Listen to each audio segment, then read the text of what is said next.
active material or molecule, the dipole momentum should change. So what's the meaning of dipole momentum change? You can see the bottom one. So this is something similar to CO2. Okay, so when the carbon like vibrate or stretching in between those two oxygen molecules, the dipole moment will change, and in this kind of case, the IR is active. But for this kind of case, the polarity is not really changed for this vibrational moment. So if you want to see some Raman scattering, the polarity should be changed. And what's the meaning for the polarity change? That's coming from the electron cloud deformation. Okay, so if you don't know why the electron cloud needs to deform, you can simply think about whenever the electron cloud shape become squeezed or stretched or twisted or even sheared. So the electron cloud become different kind of like morphology.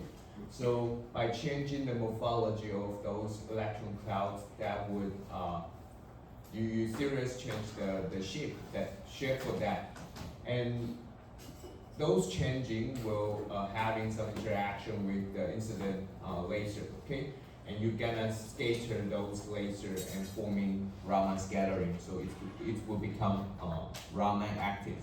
Okay. So as I mentioned, Raman spectroscopy is something coming from the scattering. But for the incident laser, there are some phenomena will occur. Some of the incident light will be absorbed, and most of that will transport, and part of that would scatter. But in the scatter case, there are two main categories. One of that is elastic scattering, and that's a higher possibility one. And that kind of case we call that red light scattering. Okay, so for Raman scattering, you need to become something like an inelastic scattering, and the possibility is much lower as compared to red light scattering. Okay, it's much lower. Okay, so what's the reason why that possibility is lower? Is mainly comes from the population for the vibration states. Okay, so last time we have talked about what are those vibrational states and how can we use that for interpreting, like to explain what's the phenomenon for Raman scattering. Okay, so now if your electron is located in the ground vibrational state, and when the incident laser coming in, it will become a relatively different state, and you can regard this as kind of a virtual state. And this kind of virtual state cannot be simply described by basic phenomena. You should use quantum physics or quantum mechanics to explain that. And the easier way to think about that is this state is nothing like electronic states. Okay, it's just kind of imaginary states to let you easier to get the concept of scattering. You can simply think about there is a virtual or imaginary state. Whenever the incident light irradiate under electron, it's become a relatively high energy state. You can think like the virtual state is kind of high energy state, and it can relax back to the initial state, and those excitation and relaxation have no energy loss, so we will call this kind of elastic interaction and sort of red light scattering. But whenever it's relaxed back to the state which is not the original ground vibrational state, which is higher, and we will call this kind of inelastic scattering and sort of Raman scattering. Okay, because you lost a little bit of energy as compared to previous case, you will see some Raman shift. You will see some energy loss, and at the same time, the electron probably not stay in the ground states, ground vibrational states. Some of them will locate in higher vibrational states, and it also can be excited by the laser and then relax back to the ground state. And in this kind of case, we will call that anti-Stokes-Raman scattering. And last time we have mentioned the population for V0 compared to V1 is quite different. The population means the electron, in conclusion, it's like most of the electron prefer to be in the ground state because that's the most stable state as compared to the other vibrational states. And what's the ratio between that? You can simply use this equation to understand what the ratio between those two, okay? So you can see this is exponential like function, and there's a minus term over here. So the V1 is much lower as compared to V0, okay? So you can get the sense it's like most of the most of the population of the electron prefer to locate over here rather than here. So the possibility for this one is much lower as compared to this one. So most of the case, we are observing Raman shift. I mean the Raman spectrum we are collecting based on the Stokes-Raman scattering. And another easier way to get the sense is like the peak intensity is correlated to the possibility of the phenomenon to occur. So as you can see over here, the red light scattering having the super high possibility. Why that happened? Because now you are excited from ground state and back to the ground state. So this is the highest population over here. And so the possibility for that is relatively high. And the second case is Stokes-Raman scattering. You also coming from the ground state to the relatively high vibrational state. And the possibility is I should not say slightly lower, is much lower compared to red light, but still have some specific possibility to occur that. But for the last case, the population for this is much lower compared to this one. So even you have the chance to excitation, but the excitation is really, really hard. So eventually you will see the relationship something like this. The red light scattering is much higher, and the Stokes-Raman scattering is like having a second, like the intensity is second in rank, and the anti-Stokes-Raman line is much lower, okay? So this is plotting based on the wavelength on the x-axis, but in most of the time, when you see the Raman spectroscopy, you will see something we call that Raman shift, okay? So the Raman shift means you use the Stokes-Raman scattering line minus the red light scattering line to see what's the shift, what's the energy loss between the original laser compared to the scattering wavelength, okay? So this is something we call that Raman shift. Okay, so after we know this, let's look at how the setup look like, okay? So in Raman spectroscopy,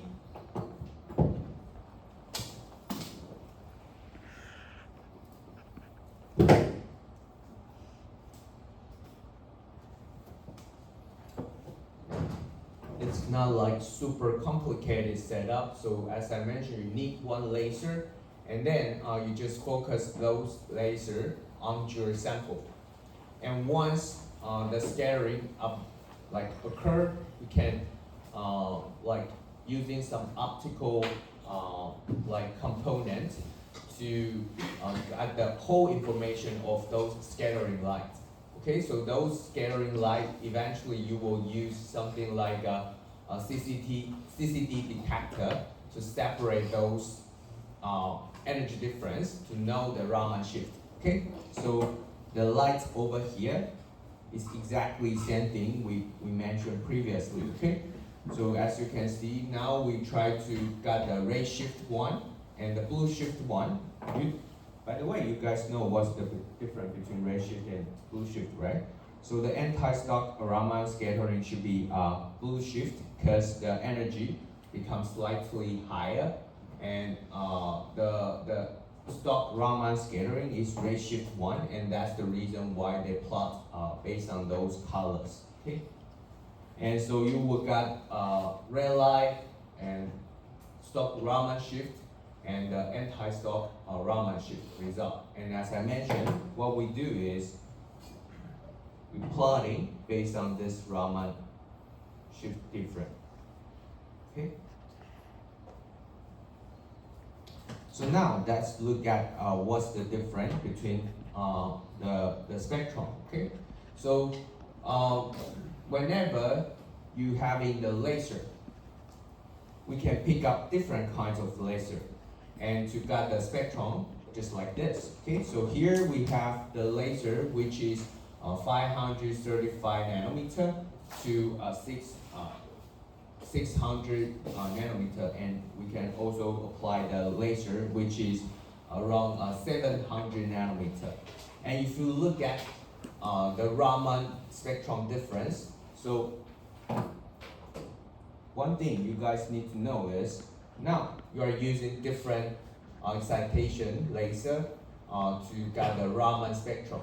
And so if you plot based on the absolute wavelength,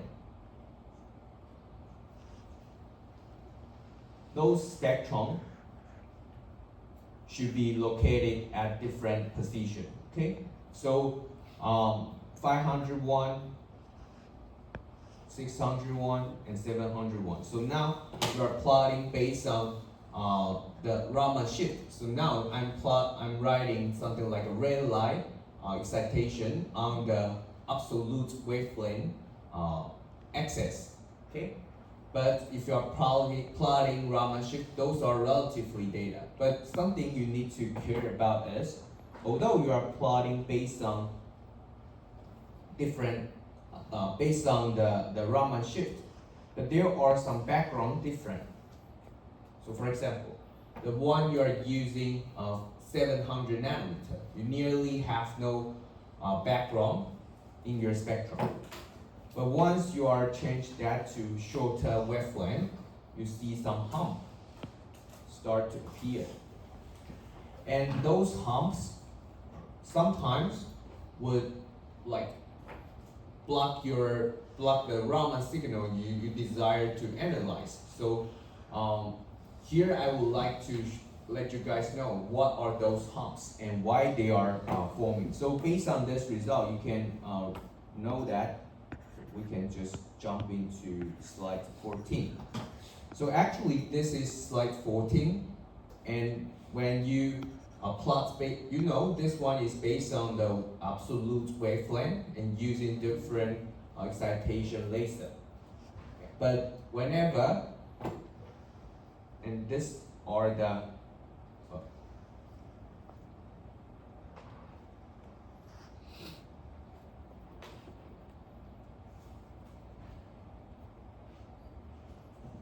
arrow I plot you guys is somewhere that's close to your excitation laser wavelength. Okay, so this is somewhere the red light scattering occurring. Okay, so all your spectrum are plotting based on this excitation wavelength.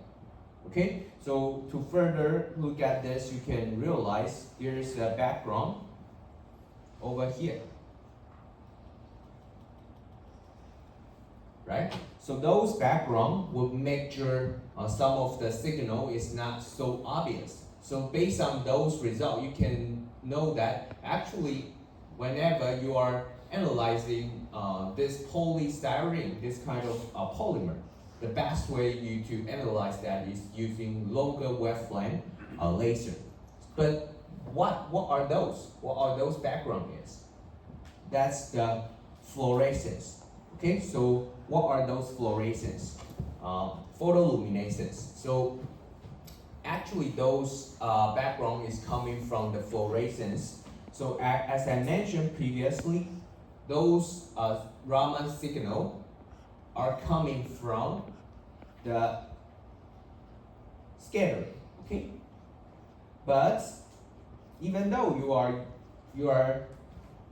though you are observing the scattering, but the electron from your material or from the molecule, it's also having the possibility being excited from one electronic state to other electronic state. Okay, and then when that relaxes back to like another state, the fluorescence would appear. It would pretty similar to the XAS spectrum that we just mentioned. So for the fluorescence, you can think like that would be something pretty similar to what we told previously. You excite the electron from more cold level electron, probably from s orbital to the p orbital, and then after the relaxation back to initial states, some energy, some photoluminescence will occur. And in Raman spectroscopy, the most commonly seen one should be the fluorescence. Okay, so in short for that, we are trying to observing the scattering from your sample. Let me see.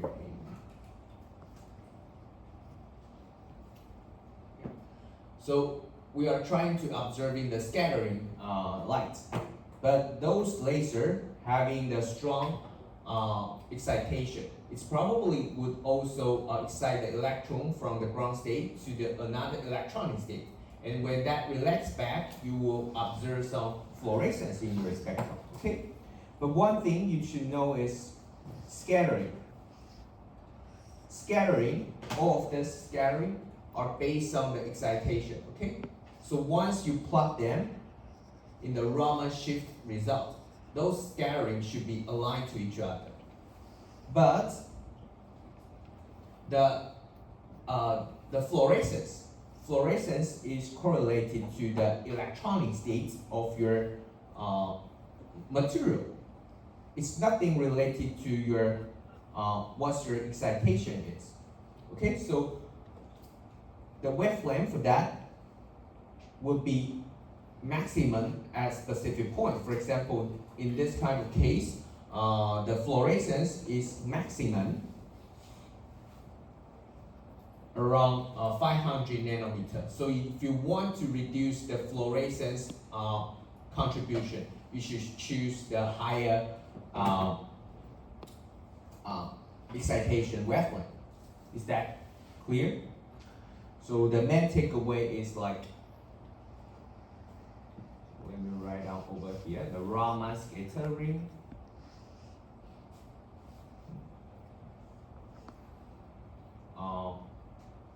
would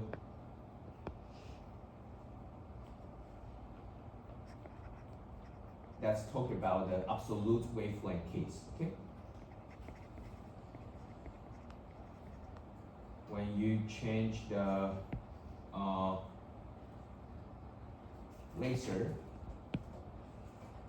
to higher energy, you also shift your Raman scattering. I'm just plot R, okay?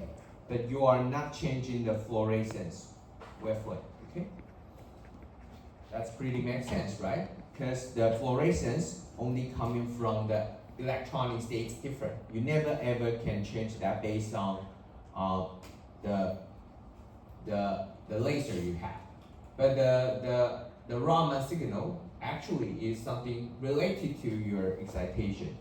So based on this, you can understand why if you check some Raman equipment, most of the time, we will assemble like more than one laser light source on the Raman spectrometer. Because if you have different material, the fluorescence will locate at different wavelengths. So you commonly use different laser to avoid those fluorescence influence. Okay.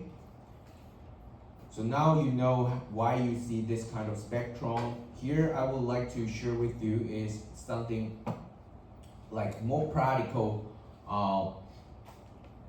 data, okay? So in this case, again, we are plotting based on Raman shift. And if you look at the Raman spectroscopy over here, they are using glass microscope slides. So that's kind of glass slides. So glass slides is commonly used in Raman spectroscopy, but those glass slides actually have a serious fluorescence. Okay, so for example, when you use 500 nanometer one, you can clearly see the Raman peaks. But whenever you use other like 600 and 701, those fluorescence will appear in your spectrum, and especially you can look at the 601 compared to 501. Your Raman scattering nearly disappear because those fluorescence will cover all the data from your Raman scattering. So based on this, you can understand if your, the glass slides would have a significant fluorescence around 600. I think I did not prepare that over here. So if you plot that for the absolute result, you can know that the fluorescence in that case is different from this case. In this case, the fluorescence is more serious on the low wavelength one, but in that case, the fluorescence is more significant on the high wavelength case. So if your Raman signal is located in the low wavelength, just like this one over here, you cannot use glass slides for analyze that. And lots of biological, some cell. If you observe if you are biological research and you want to observe some particle or something, vibration in the cell, and the cell commonly having the Raman signal located like a longer wavelength, then you cannot use the glass slides for analyze that. The other choice is you should use the quartz, okay, rather than using the glass, okay. As you can see over here, whenever you use quartz, there's nearly no fluorescence appear in your spectrum, okay, and you can observe relatively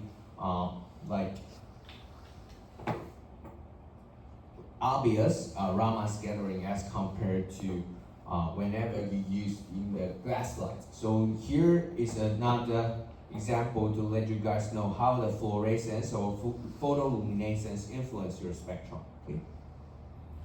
So another thing you should know is now, again, if we plotting based on the Raman spectrum on the absolute wavelength, and you see those results, you need to have the ability to distinguish which are the Raman peaks, which are the fluorescence. Okay, so now you can see those two are aligned well to each other, but those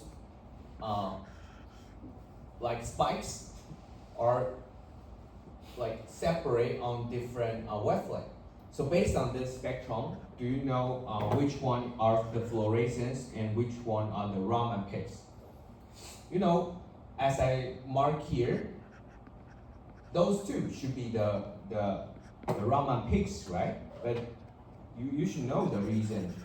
And as I mentioned, those are coming from different excitation laser, and the Raman peaks are the scattering from the original light. So whenever you are using different light for excite your material, here we are talking about the molybdenum disulfide, okay?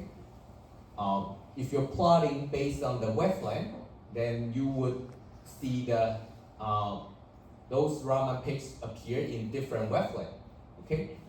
And those are the PL signal, the photoluminescence signal. and because they are coming from the energy, the excitation level difference for your material, and they are fluorescence.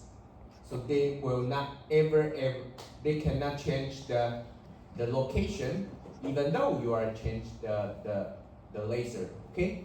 So that's the reason. So if I'm trying to plot, if I'm not giving you the Raman bands over here and I'm providing you guys this kind of spectrum, and I told you this is Raman spectrum, could you try to distinguish which signal are Raman spectra and which signal are fluorescence? You need to have the ability to distinguish that, okay? So that's probably one of the midterm exam question, okay? And here is another, to let you guys get the flavor, is the Raman shift one. So in the Raman shift one, as I mentioned, those, if they are aligned pretty good to, for the Raman shift case, those should be the Raman signal, okay? So those should be the Raman signal. But the one appear sometimes over here, and whenever you change another excitation, you cannot see that. You are pretty sure those are the fluorescence, okay?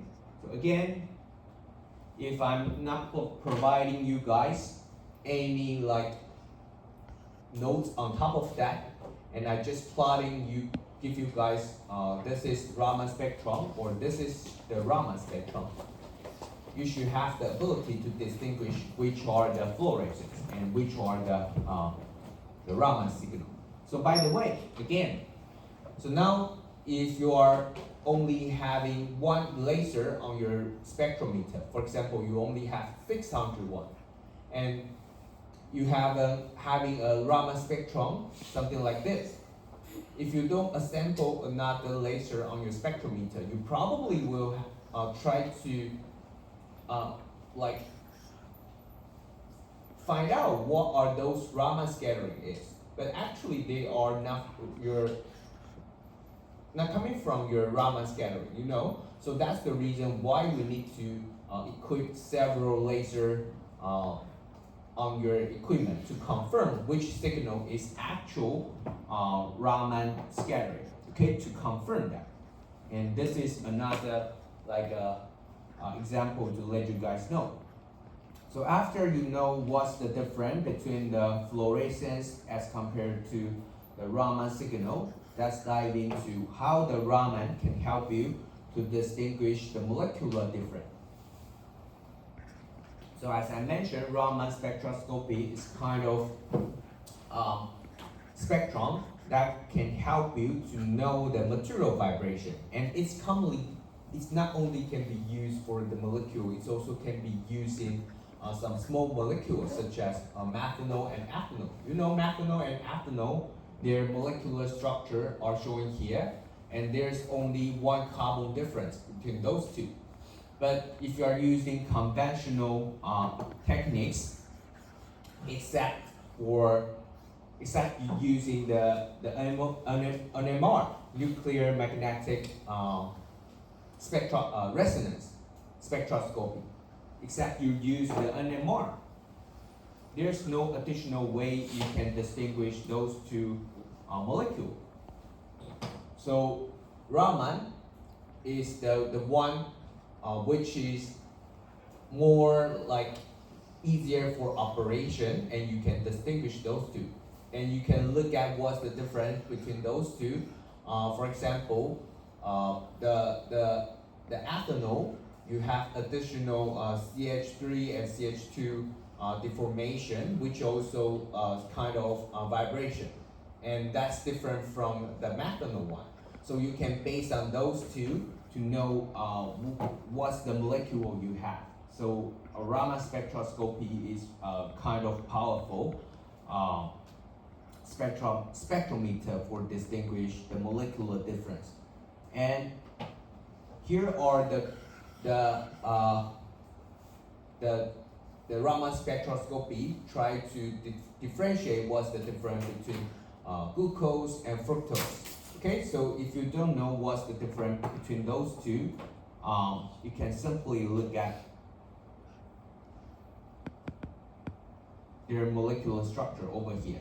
So for fructose, once you having some like alkaline condition in your solution, you will transform those ketone species to some alcohol species. Okay, so there's some proton transition between the functionality at the end of your molecule. Okay, so here are some proton exchange for those two. Okay, so for those who are not really familiar with the structure over here, let me briefly draw this. Okay.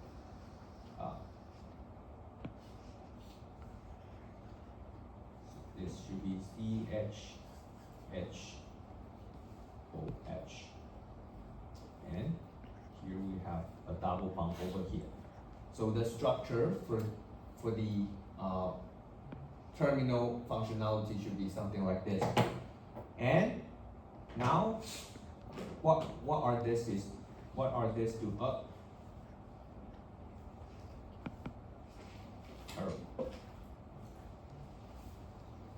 I'm not sure you guys have learned something similar to organic synthesis or not, but what this is doing is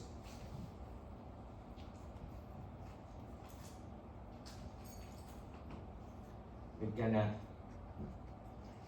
leave the proton, and you also transfer those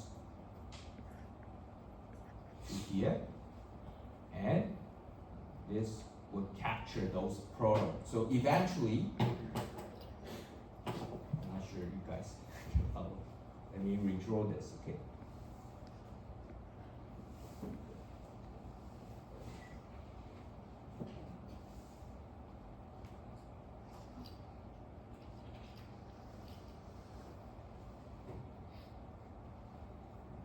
Okay, so the functionality is exactly overlap together. So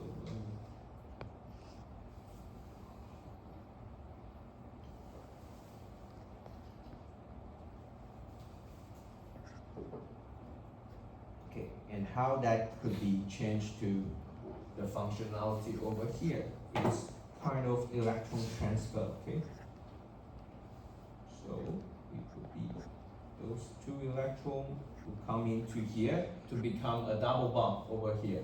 Okay, and this electron will grab those protons. Okay, and this hydride will come into here. Okay, so we will leave those. Will be something like a hydride transition to this carbon species. So eventually you will see, so you can see something like this. Okay. This should be the blue one over here, and this is the red one. And eventually those oxygen will capture to this one. Okay. So for this kind of transition, this just like whenever you have some alkaline in the solution, it would achieving the equilibrium between those two. Okay, so sometimes you will observe the fructose, sometimes you will observe the glucose, and it's kind of a transition between those two. And those transition, how that occurred, it's just like an electron transfer for the molecular transition. But how can you distinguish whether you're having the transition or not? So actually, Raman spectroscopy can also modify the difference between those two. And there are some like a specific vibration for glucose, and that's different from the fructose. So you can also use those Raman spectroscopy to observe the difference. And it's also can be used for distinguish the diastrometer. Okay, if you are not know what this specific word is, it will be, forgive me, I write the Chinese over here for those who are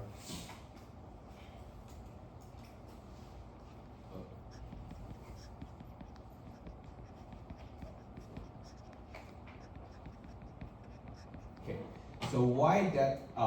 What's the main difference between that is you can observe the carbon species over here. Okay, so this carbon species, actually there's one additional proton. They did not plot that.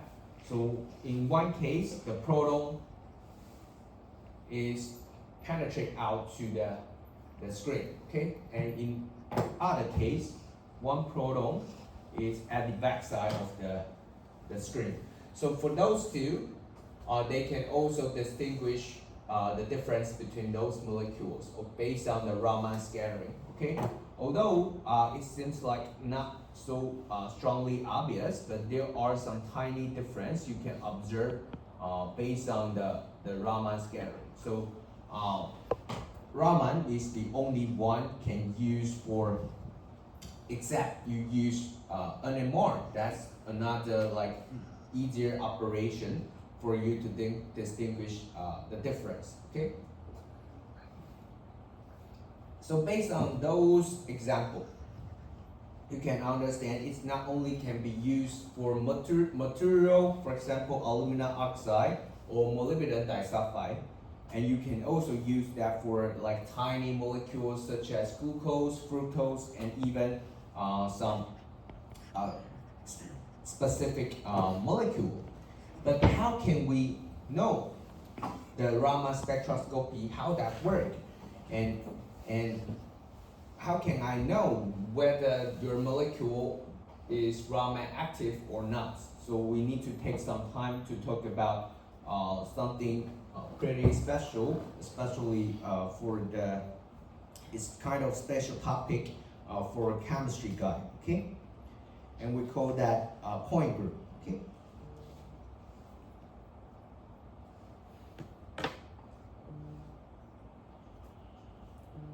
Who's coming from MSc? I think some of you guys coming from MSc have learned space group, right? For crystallography. So, because you know, chemists, or if you are major in the chemistry, we are now learning from space group, because space group are using for explain the materials. We are learning based on much easier way. We call that point group. And point group can help you to explain what's the vibration or some specific case for the molecule, okay? So I would like to go through, simply go through some of the concept for the point group. You know, for chemistry, they would probably take several classes to explain what are the point group is. But we only have one class left, so I will try my best to let you know how you use the point group to explain what the molecule vibration is and how can you determine the molecular vibration. But we cannot go like dive into all the concept behind that. And I think one of the so if you go to the slide 37, you know there are two like open sources that's coming from Professor Yuanzhong Zheng Yuanzhong from Department of Chemistry. They have some open sources.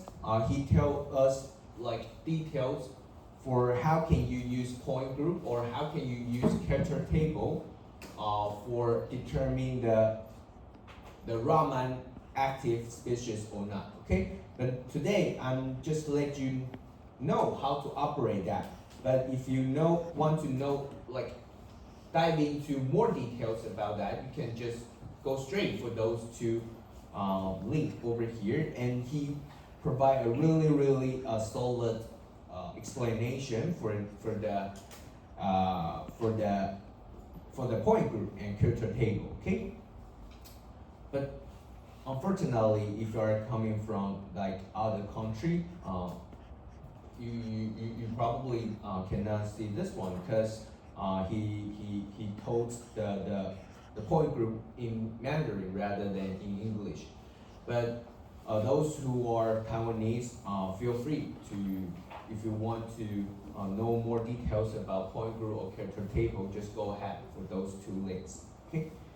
So that's simply diving how the point group and character table working. Okay. So here before we dive into that, we take some time to know the vocabulary we're gonna use over here.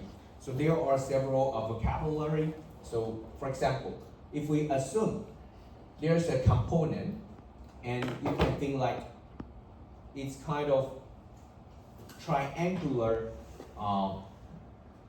like material, and the atom is placed over the corner of the triangle. You are forming something like this, okay?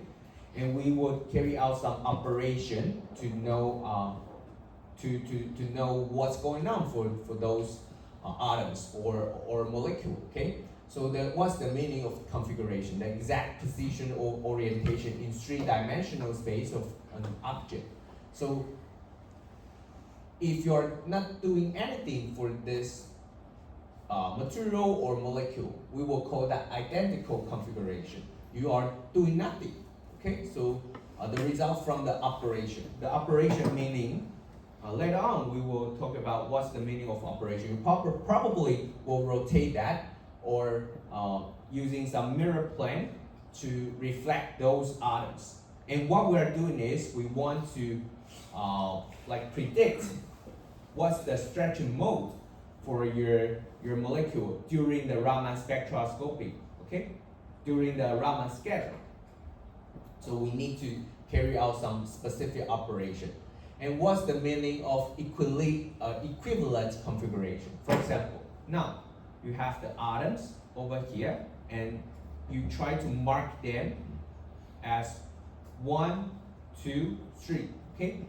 And if you are trying to rotate, and by the way, those atoms are exactly the same. For example, we just assume all of these are proton, although we don't have this kind of molecule. And if you try to rotate based on this axis over here, rotate like 120 degree, and you make the 1 to 2, okay, you rotate like clockwise, and 1 to 2, 2 to 3, 3 to 1, okay, you will get the exactly same like configuration. We will call that equivalent configuration, okay? And what's the symmetry operation? Symmetry operation is something we will told that later. Operation is something what I just mentioned over here. You can rotate like 120 degree. That's the operation. And what's the meaning of symmetry operation? That's an operation whose application to the geometric structure yield the orientation that is indistinguishable from the initial operation. And you know what we are meaning is, after you carry out rotation for 120 degree, you cannot see any difference for the original state to the final state. And we will call this symmetry operation. And we will use some symmetry element to describe this specific operation. And if you are really confused about those vocabulary, probably we just start to go through one by one, and we can come back to review those vocabulary again later on, okay? So let's go through the symmetry element, symbol, and symmetry operation first. So the first symbol I'd like to share with you guys is E. And what's the meaning for that? We are doing nothing for that, doing nothing. This kind of symmetry operation, we do nothing for that. And you just keep that exactly the same. So you are not doing anything. So let's look at the E first. So assume we having a benzene group over here. And if you are carrying out the symmetry operation for that, or the operation for that, you did not do anything. So if you cannot got the sense for that, you can just think about there's a caddy picture over here, and you carry out this operation. You are actually not doing anything for that. Okay, so that should be a pretty simple one. And then the most commonly used operation in point group or in character table should be sigma symbol. And what we're doing is we carry out some reflection, and it's kind of mirror plane. So the example for that, let's look at, oh, why it's not follow the consequence, follow the sequence. So let's look at how the mirror plane look like. So here, again, the benzene group over here. So you carry out the mirror plane. For example, you just project those atoms along this mirror plane, and you can get the exactly same thing. So based on this, could you think about how many mirror plane probably you can observe on this benzene group? It's not only over here, right? You can also got the atoms. You can also plot based on this, right? And you also can plot the mirror plane just on your projector. You know, so we can have at least 3 kinds of mirror plane. And this one, you're gonna passing through the atoms. And this one, you are not passing through any atoms. And you can also observe another mirror plane, which is on the projector. Make sense? So based on this, there are like at least 12. Let me use the exactly same color for the same mirror plane. Okay. And you will have those 3 for the mirror plane. The blue one are the one passing through the atoms to forming mirror plane, and you can also having the one on the projector. Okay, so that are the mirror plane. So let's come back. So it's around 3:10. Let's have 20 minutes break, and we will coming back to finish all the symmetry operation. Okay. So if you cannot follow what I'm saying, because I want to finish all the content today, so I would a little bit speed up. And if you cannot really follow me, just feel free to come in here asking a question. And by the way, next week, bring your scientific calculator or engineering calculator with you during the final exam. And